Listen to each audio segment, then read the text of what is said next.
Self healing is being. Jadi kalau Anda mau melakukan self healing, teman-teman, tidak hanya sekedar Anda melakukan journaling, menuliskan apa yang benar harusnya di dalam pikiran Anda tidak hanya melakukan rutinitas aktivitas yang diminta agar Anda bisa lebih sehat begitu ya, tapi Anda juga harus being, menjadi gitu ya.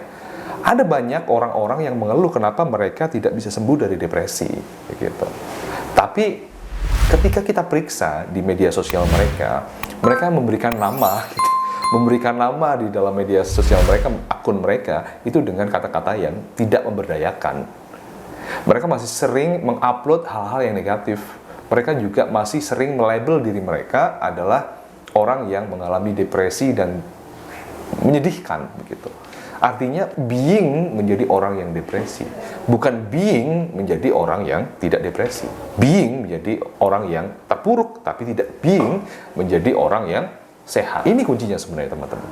Kalau kita being menjadi orang yang tidak sehat, maka yang ada di dalam pikiran kita adalah ya kita ini orang yang gak pantas untuk bahagia. Kita ini hanya diperlakukan buruk oleh orang lain, kita ini dizolimi oleh dunia. Maka kalau kita punya pikiran seperti itu, yang kita lihat hanya seperti itu, maka kita terdrive, kita terdorong untuk melakukan hal-hal yang menggenapi apa yang kita pikirkan, apa yang kita yakini. Benar nggak? Kalau kita sudah yakin kalau kita ini adalah orang yang dizolimi oleh dunia hingga kita depresi, maka akan menjadi pembenaran kita untuk rebahan. Kita rebahan ya enak-enak aja, ya. Atau kita bersedih ya enak-enak aja, nggak usah keluar rumah, nggak usah olahraga, nggak usah bergaul ya, karena aku depresi begitu. Ini berarti being menjadi orang yang depresi. Sebaliknya teman-teman, kalau ingin benar-benar sembuh, maka teman-teman perlu being menjadi orang yang sehat. Gimana caranya? Mulailah dengan mengubah identitas yang selama ini Anda tempelkan di dalam diri Anda. Yang itu tidak pas, yang itu tidak mendukung kesembuhan Anda. Coba hilangkan deh kata-kata depresi. Coba hilangkan deh status-status yang nggak jelas di media sosial Anda. Coba hilangkan deh keluhan-keluhan di mungkin story-story Anda. Coba hilangkan deh kemalasan-kemalasan Anda di dalam diri Anda dengan rebahan, dengan nggak ngapa-ngapain. Coba hilangkan itu semuanya. Bisa nggak? Nah, itu kan berpura-pura dong Mas Danang. Itu kan cuman acting dong. Iya, berpura-puralah sampai Anda bisa mewujudkan pura-pura itu menjadi suatu kenyataan. Fake it until you make it. Mungkin kita masih berpura-pura dulu ketika kita presentasi pada orang, ketika kita masih takut menghadapi orang, lalu kita pura-pura untuk nggak takut, kan begitu. Tapi lama-lama kita nggak takut beneran. Nah, itu artinya kita berpura-pura sampai kita benar-benar membuat hal itu menjadi alami sepenuhnya. Nah, ini yang terjadi pada orang-orang yang nggak sembuh-sembuh. Kebanyakan begitu. Akhirnya menjadikan terapi datang ke psikolog itu sebagai label bahwa dirinya adalah orang yang sakit selamanya begini. Minum obat dari psikiater membuat dia melabel dirinya, aku ini selamanya begini. Enggak, teman-teman. Yang membuat selamanya begitu adalah mindset kita.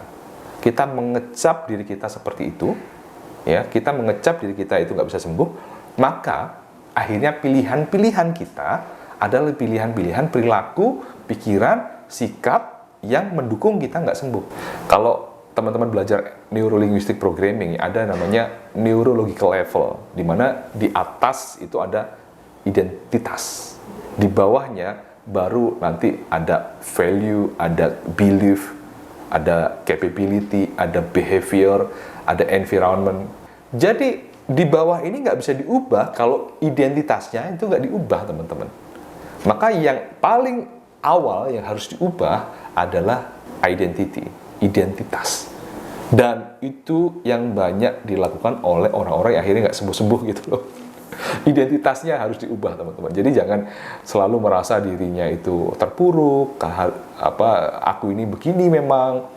Yang berkaitan dengan identitas yang negatif itu akan membuat Anda tidak mendengarkan kata-kata yang akan bisa membuat belief Anda lebih baik. Jadi Anda nggak akan mungkin bisa memiliki keyakinan yang baik kalau identitas Anda nggak mendukung dari belief itu.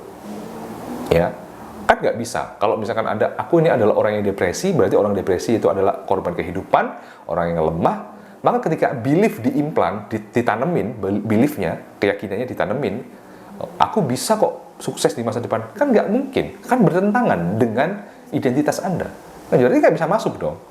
Ya sama aja kalau komputer ya. Komputer itu ada operating systemnya. Kalau operating systemnya dia bawaannya adalah mungkin Linux atau mungkin Pentium yang lama, maka nggak bisa diinstal dong software yang baru, kan nggak bisa, nggak cocok gitu loh. Jadi yang perlu Anda lakukan teman-teman semuanya yang saya sayangi, coba deh betulin dulu identitas Anda. Anda memandang diri Anda sendiri seperti apa?